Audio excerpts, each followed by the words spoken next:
Hello, നമുക്കിന്നൊരു ഞണ്ട് കറി വെച്ചാലോ? ദാ നോക്കിക്കേ, ഞണ്ടാണ് കേട്ടോ. ഇത് വൃത്തിയാക്കി എടുത്തതാണേ. 1/2 കിലോ ഞണ്ടുണ്ട് കേട്ടോ.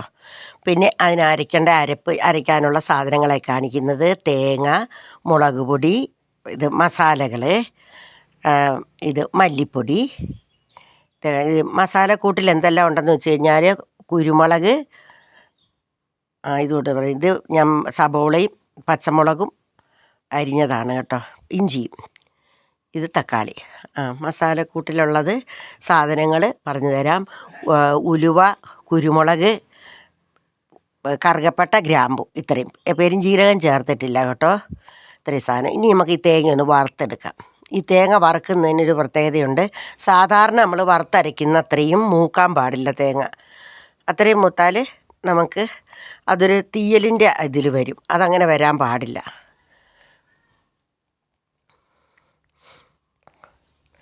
ഇത് ഒരു 3/4 ഭാഗം മൂപ്പയാവുകയുള്ളൂ. നല്ല ടേസ്റ്റായിരിക്കും ഈ കറി വെച്ച് കഴിഞ്ഞാൽ. നല്ല നമുക്ക് ഭക്ഷണം കഴിക്കാനാണ്, അപ്പത്തിനോ ചപ്പാത്തിക്ക്, അപ്പത്തിന്, ചോറിനും, കപ്പയ്ക്കും എല്ലാത്തിനും തന്നെ നമുക്കത് ചേരുന്ന ഒരു കറിയാണ്.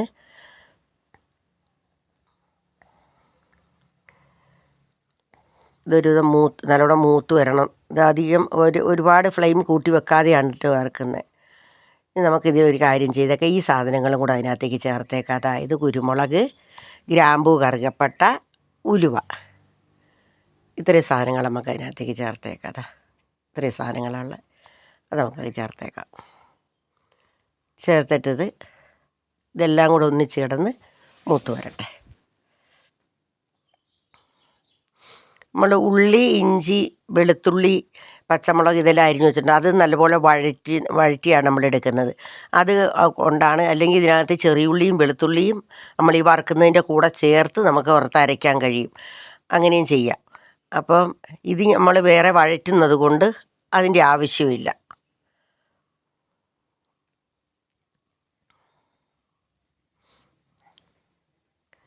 ഇത് നന്നായി വഴന്ന് വരട്ടെ, നന്നായി മൂത്ത് വരട്ടെ. മൂത്ത് വരിക എന്ന് പറഞ്ഞാൽ 3/4 ഭാഗം മൂപ്പ്. ഇത് ഫ്ലെയിം കുറച്ചിട്ടാണ് കേട്ടോ വറുക്കുന്നത്. അതല്ലെങ്കിൽ വലിയ വലിയ പീരകളെല്ലാം മൂക്കാതെയും കിടക്കും. ചെറിയ പീരകളായിട്ടുള്ളത് മൂത്ത് പോകും. ഇത് നമ്മൾ മിക്സിയുടെ ജാറിലിട്ടൊന്ന് കറക്കിയാൽ മതി. എന്നാൽ പിന്നെ നമുക്ക് കറക്റ്റ് മൂപ്പായി കിട്ടും. ഒന്നിച്ചെല്ലാം മൂത്ത് വരും. പിന്നെ അത് ഞാൻ ചെയ്തില്ല. കണ്ടോ, ഇത്ര മൂത്താൽ മതി. കണ്ടില്ലേ? ഇതല്ലാതെ നമ്മൾ കണ്ടമാനം മറ്റേതൊക്കെയാണെങ്കിൽ നമ്മൾ നല്ലോണം മൂപ്പിക്കുമല്ലോ. ഇത് അത്രയും മൂക്കണ്ട. ഇനി നമുക്കിതിനകത്തേക്ക് മുളക് പൊടി. ഇത് മുളക് പൊടി ഞാൻ 1.5 ടേബിൾ സ്പൂൺ എടുത്തിട്ടുണ്ട് കേട്ടോ. എരിവ് ആവശ്യത്തിന് വേണമല്ലോ, അതുകൊണ്ട് 1.5 ടേബിൾ സ്പൂണാണ് എടുത്തിരിക്കുന്നത്. മല്ലി 1 ടേബിൾ സ്പൂണുമാണ് എടുത്തിരിക്കുന്നത്. 2 ടേബിൾ സ്പൂണാണ്.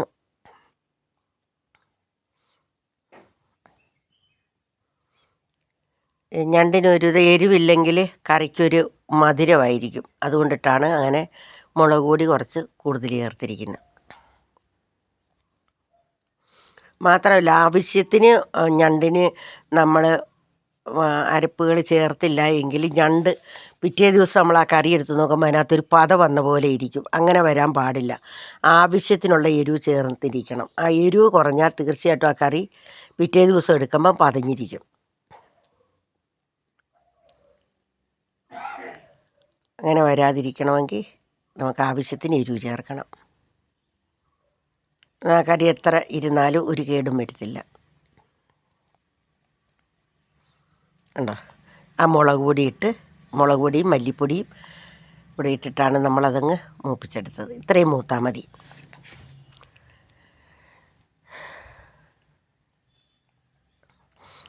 ഇനി നമുക്ക് ഈ പാത്രത്തിലേക്ക് ഇതിലേക്ക് നമുക്കൊരു ചീനച്ചട്ടി എടുത്ത് വയ്ക്കാം. ചീനച്ചട്ടി ഫ്രൈ പാനാണ് വയ്ക്കുന്നത്. കാരണം ചീനച്ചട്ടി ഈ അടുപ്പിൽ ചൂടാവില്ലല്ലോ. അത് കാരണം ഞാൻ അലൂമിനിയത്തിൻ്റെ ചീനച്ചട്ടി ഒന്നും ചൂടാകാത്ത കാരണം ഫ്രൈ പാനിൽ കറണ്ടടുപ്പേ വയ്ക്കാൻ പറ്റിയ പാത്രങ്ങളാണ് ഞാനിതിന് യൂസ് ചെയ്യുന്നത്. ഇതൊന്ന് നന്നായി ചൂടായി വരട്ടെ. ചൂടായി വരുമ്പോൾ അതിനകത്തേക്ക് കുറച്ച് എണ്ണ ഒഴിച്ച്, ഒത്തിരി എണ്ണയൊന്നും ഒഴിക്കണ്ട, കുറച്ച് എണ്ണ ഒഴിച്ചാൽ മതി നമുക്ക്. ആ എണ്ണ മാത്രമേ നമ്മൾ അതിനകത്ത് ചേർക്കുകയുള്ളൂ. പിന്നെ നമ്മൾ എണ്ണ ചേർക്കത്തില്ല കേട്ടോ.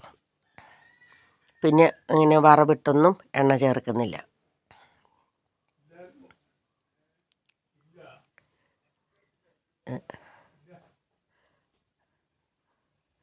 കുറച്ചെണ്ണ എനിക്കൊരു കണക്കുണ്ട്, അതുകൊണ്ടാണ് ഞാനിങ്ങനെ ഒഴിക്കുന്നത്, അളന്നൊഴിക്കാത്തത്. എനിക്ക് കറക്റ്റ് കണക്ക് കിട്ടും.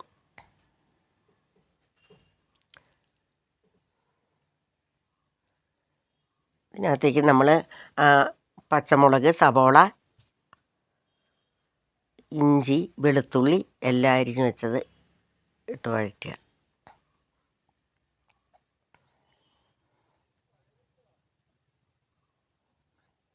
എന്താ എന്നിട്ട് നമുക്കങ്ങ് വഴറ്റാം. ഒരു ചെറിയ സവോള അരിഞ്ഞതാ കേട്ടോ.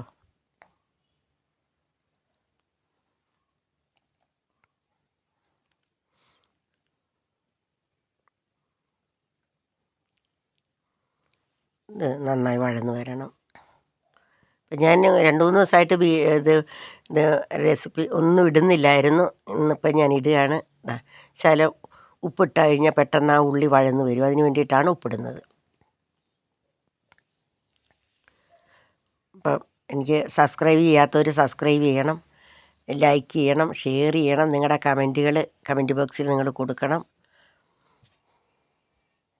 അങ്ങനെ എൻ്റെ ഈ ചെറിയ ചാനൽ നിങ്ങൾ വിജയിപ്പിച്ച് തരണം.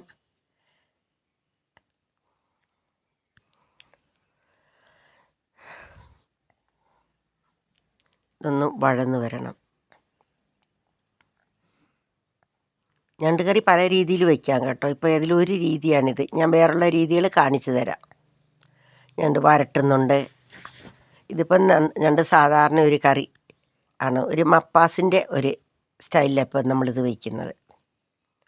അല്ലാതെ വെറും മുളക് മാത്രം ചേർത്തിട്ടും കറി വെക്കും കേട്ടോ. മുളകും മല്ലിയും ഒക്കെ മാത്രം ചേർത്തിട്ടും കറി വെക്കും. ഇത് കുറച്ച് തേങ്ങ വറുത്തരച്ചിട്ടൊരു മപ്പാസ് പോലെയാണ് ഇത് വയ്ക്കുന്നത്.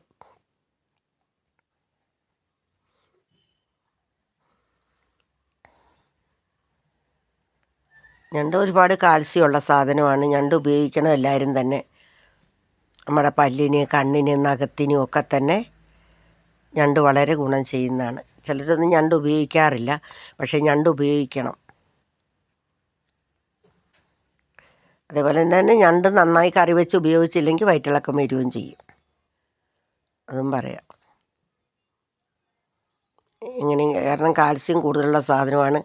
അതിന് ചേരേണ്ട സാധനങ്ങളെല്ലാം അതിനകത്ത് ചേർത്ത് തന്നെ വയ്ക്കണം. അത് അപ്പോൾ ഞാൻ തക്കാളിയും കൂടെ അങ്ങോട്ടിട്ടു. തക്കാളിയും കൂടെ കിടന്നിട്ട് നന്നായിട്ടൊന്ന് വഴന്ന് വരണം. അത് ആ ഉള്ളി ഒരുവിധം വഴന്ന് കഴിഞ്ഞിട്ടാണ് ഞാൻ തക്കാളി ഇട്ടത്.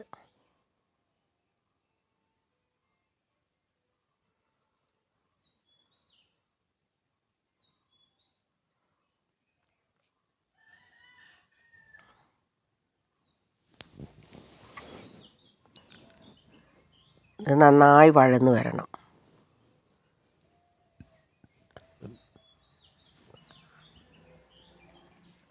ഇപ്പോൾ ഒരു നല്ല വഴന്ന് കണ്ടോ. തക്കാളിയൊക്കെ നല്ലോണം ഉടഞ്ഞ് ചേർന്നിട്ടുണ്ട്, അതിൽ അലിഞ്ഞ് ചേർന്നിട്ടുണ്ട് തക്കാളിയൊക്കെ. ആ ഉള്ളി, ഇഞ്ചി, പച്ചമുളക്, വെളുത്തുള്ളി എല്ലാം കൂടെ വഴറ്റിയതിനകത്തേക്ക് നമ്മളെ തക്കാളി ഇട്ട് നന്നായി വഴറ്റിയെടുത്തപ്പോൾ നല്ലോണം അലിഞ്ഞ് ചേർന്നിട്ടുണ്ട്. ഇതിനകത്തേക്ക് ഇനി ഞാൻ പുളി പേസ്റ്റാട്ടോ ചേർക്കുന്നത്. ഞാൻ സ്വന്തമായിട്ട് ഉണ്ടാക്കി വെച്ച പുളി പേസ്റ്റാട്ടോ ഇത്. ഞാൻ ഉണ്ടാക്കി സൂക്ഷിച്ചിരിക്കുന്ന ആ പുളിയുടെ ടൈം വരുന്ന സമയത്ത് ഞാൻ പുളി വാങ്ങിയിട്ട് ഇതാണ് പുളി പേസ്റ്റ്. ഞാൻ പുളി വാങ്ങിയതിന് ശേഷം അത് ഒന്ന് കഴുകും. ആദ്യം ഒന്ന് കഴുകിയതിന് ശേഷം പിന്നീട് ആ പുളി അങ്ങനെ തന്നെ വെള്ളം ഒഴിച്ചങ്ങ് വേവിക്കും. വേവിച്ചതിന് ശേഷം വേവിച്ച് ഇറക്കി വെച്ച് നല്ലോണം തണുത്ത് കഴിയുമ്പം അതിൻ്റെ പൾപ്പ് ഇങ്ങെടുക്കും. നന്നായി ഉടച്ചിട്ട് പൾപ്പ് ഇങ്ങെടുക്കും. ആ പൾപ്പ് എടുത്തിട്ട് ഉപ്പും കുറച്ച് മുളക് പൊടിയും കൂടെ ചേർത്തുകൊണ്ട് ഞാനതങ്ങ് നന്നായി കുറുക്കി വയ്ക്കും. അത് എത്ര കാലം ഇരുന്നാലും അത് കേടാകത്തില്ല. പക്ഷേ അതിനകത്ത് നമ്മൾ നനഞ്ഞ സ്പൂൺ ഇട്ടൊന്നും എടുക്കരുത്, കൈ കൊണ്ട് തോണ്ടിയെടുക്കരുത്, ഒന്നും ചെയ്യരുത്. വളരെ വൃത്തിക്ക് സൂക്ഷിക്കണം. നല്ലോണം എയർ ടൈറ്റായിട്ടൊരു പാത്രത്തിലാക്കിയിട്ട് ഫ്രിഡ്ജിലൊന്നും വയ്ക്കണമെന്നില്ല, പുറത്ത് തന്നെ വയ്ക്കാം. അപ്പോൾ അതെടുത്തിട്ട് നമുക്ക് പെട്ടെന്ന് നമ്മളൊരു കറി വെക്കണമെങ്കിൽ ഒരു സാമ്പാറൊക്കെ പെട്ടെന്ന് വെക്കാൻ, അതുപോലെ തന്നെ നമ്മൾ ഒരു ചമ്മന്തി അരയ്ക്കാനൊക്കെ എടുക്കുന്ന സമയത്ത് ഈ പുളി എടുത്ത് വൃത്തിയാക്കാൻ നിൽക്കണ്ടല്ലോ. എന്ന് വെച്ചാൽ കർണാടകയിൽ നിന്നൊക്കെ വരുന്ന പുളിയാണെങ്കിലോ തമിഴ്നാട്ടിൽ നിന്നും കർണാടകയിൽ നിന്നൊക്കെ വരുന്ന പുളി റോഡ് സൈഡിലിട്ടിട്ടാണ് ഉണക്കുന്നത്. അതിലൂടെ കഴുത നടന്നിട്ടും കുതിര വണ്ടി പോയിട്ടും അങ്ങനെ ഇങ്ങനെയൊക്കെ ആയിട്ട് അതങ്ങ് വൃത്തികേടായിട്ടാണ് ആ പുളി ഇരിക്കുന്നത്. ഞാൻ പിന്നെ ഈ പരിസരത്തുള്ള വീടുകളിൽ നിന്നൊക്കെയാണ് ഞാൻ വാങ്ങിയിട്ടാണ് ഞാൻ ശരിയാക്കി വെക്കുന്നത്. ആ പുളി എന്തായാലും ഞാൻ അരച്ചെടുത്തുകൊണ്ട് വന്ന് കേട്ടോ. നമ്മൾ കർണാടകയിൽ നിന്ന് വാങ്ങുന്ന പുളിയാണെങ്കിൽ കഴുകി വൃത്തിയാക്കിയിട്ടേ അത് എടുക്കാവുള്ളൂ. അല്ല എടുക്കരുത്. നമ്മൾ വിചാരിക്കും പുളിയല്ലേ, അത് എങ്ങനെയാണ് കഴുകുന്നത് എന്നൊക്കെ നമ്മൾ വിചാരിക്കും. അത് കഴുകി തന്നെ എടുക്കണം. പെട്ടെന്ന് കഴുകിയെടുത്താൽ മതി. അങ്ങനെ വരുന്ന സമയത്ത് ആ പുളി ഒരുപാട് പോകത്തില്ല, എന്നാലും കുറച്ചൊക്കെ നഷ്ടപ്പെടും. എന്നിട്ട് പിന്നെ അത് വെള്ളത്തിലിട്ട് പുഴുങ്ങണം. നല്ലപോലെ പുഴുങ്ങിയതിന് ശേഷം അതിൻ്റെ പൾപ്പെടുക്കണം. പൾപ്പെടുത്തിട്ട് വേണം നമ്മളിതുപോലെ കുറുക്കി റെഡിയാക്കി വെക്കാൻ. നല്ല വെള്ളമയം ഒട്ടും ഉണ്ടാകരുത്. ഈ അലുവയുടെ അതേ പാകത്തിന് നമ്മളിങ്ങനെ വറ്റിച്ച് അലുവയുടെ പാകത്തിന് എടുക്കണം. എടുത്തിട്ട് നല്ലോണം തണുത്ത് കഴിയുമ്പോൾ എയർ ടൈറ്റ് ആയിട്ടുള്ള പാത്രത്തിലാക്കിയിട്ട് നമ്മൾ പുറമേ തന്നെ സൂക്ഷിച്ചാൽ മതി. ഫ്രിഡ്ജിലൊന്നും വയ്ക്കേണ്ട. ഞാൻ ആ പാത്രത്തിൽ നിന്ന് അരപ്പം കൊണ്ടിട്ടതിന് ശേഷം ആ പാത്രത്തിൽ തന്നെ ഒരു പാത്രം വെള്ളം അങ്ങെടുത്തു. കുറച്ചും കൂടെ വെള്ളം വേണം അതിനകത്ത്. കാരണം ഇതെല്ലാം കൂടെ നല്ലവണ്ണം തിളച്ച് മിക്സായതിന് ശേഷമാണ്, തിളച്ച് നല്ല പാകമായി വരുമ്പോഴാണ് നമ്മൾ ഞണ്ട് അതിലേക്ക് ഇട്ട് കൊടുക്കുന്നത്.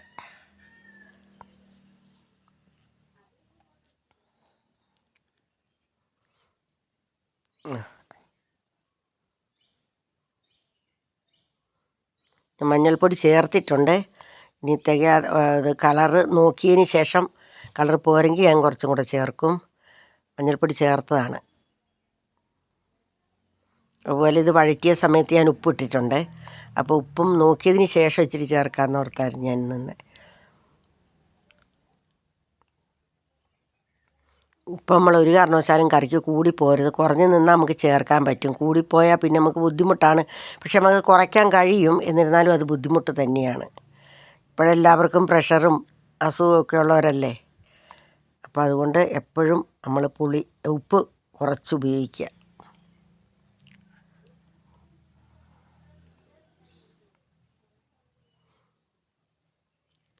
നന്നായി ഇളക്കി യോജിപ്പിച്ച് ആവശ്യത്തിനുള്ള വെള്ളമായി. വെള്ളം വേണമെന്ന് അറിയാൻ വേണ്ടിയിട്ടാണ് ഞാനിങ്ങനെ ഇളക്കി നോക്കുന്നത്.